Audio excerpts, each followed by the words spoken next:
Okay, this is the 6th Wisconsin at Gettysburg.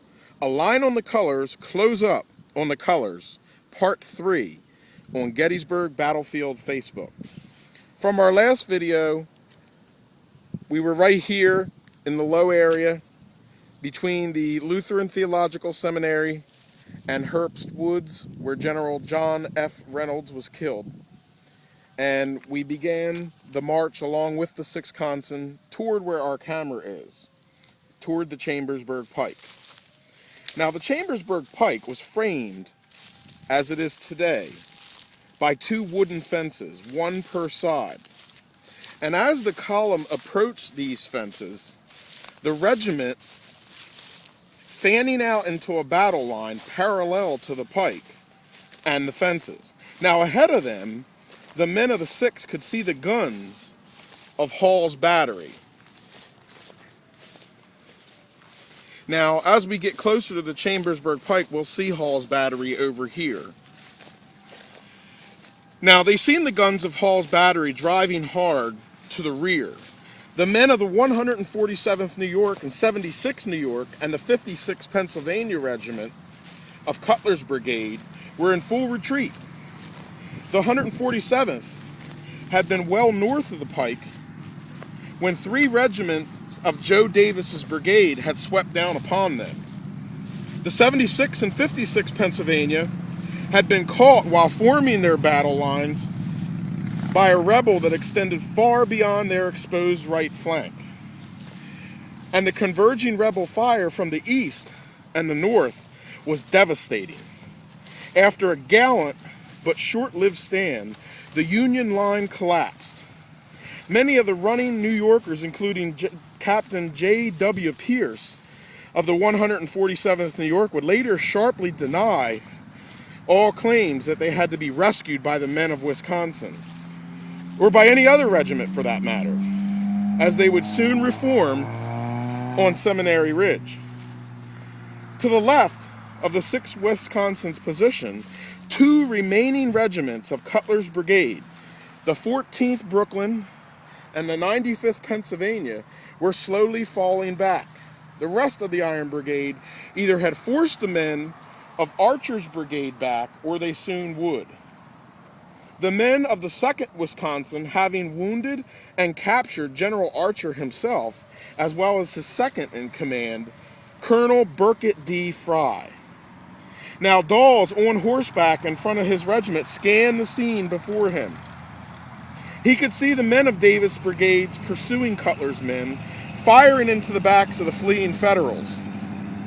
A few of the rebels saw the Wisconsinites on their flank and turned to fire at them as they formed their lines. Suddenly, Dawes' horse reared and plunged, sending the lieutenant colonel sprawling to the ground.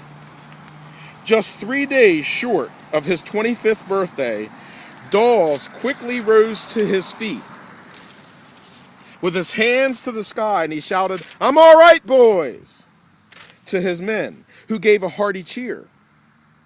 The mare, with a ball in her breast, quickly removed herself to the rear, and the men opening a gap in their lines to allow her through. Dawes would later be on foot for the rest of the day. Now, the regiment closed here on this first fence, where they were ordered to halt and fire by company into the flank of the advancing rebels, their rifles on the rails of the fence. Now, these volleys were devastating to the Confederates, checking their advance and forcing them to search for cover, which they did in the form of the unfinished railroad cut, roughly 175 paces north of the Chambersburg Pike. Now, as the sky and the surrounding area filled with smoke of the battle, many of the Wisconsin men thought that the rebels had jumped into a creek or a riverbed. Others, like Mickey Sullivan, thought that the ground had just simply swallowed them up. The 6th the rebels soon dispelled this myth.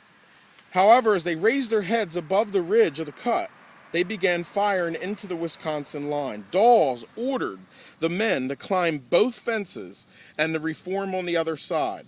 The movement was so clumsy, even for the men, such as an esteemed regiment, as there's no way to get 400 men over a pair of fences, even under the best of circumstances. The 6th was doing it from under fire from the men in the cut. The fire was so severe and the men falling rapidly, with those that were wounded turning and moving to the rear.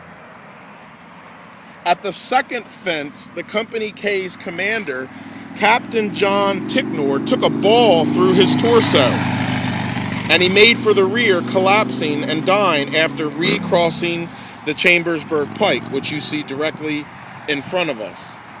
He died in this position where we're standing here now at the first fence. The men of the 6th were now shooting as fast as they could, while forming up, attempting to beat down the incessant rebel fire. Dawes, realizing that they could not put up, but rather would need to charge the cut or leave the field, lest they be massacred, saw the commander of the 95th New York, Major Edward Pye, on his left. Running to meet the major, Dawes said, "We must charge." Pye replied, "Charge it is." This has been part 3 of the 6th Wisconsin at Gettysburg. A line on the colors, close up on the colors, on Gettysburg Battlefield Facebook.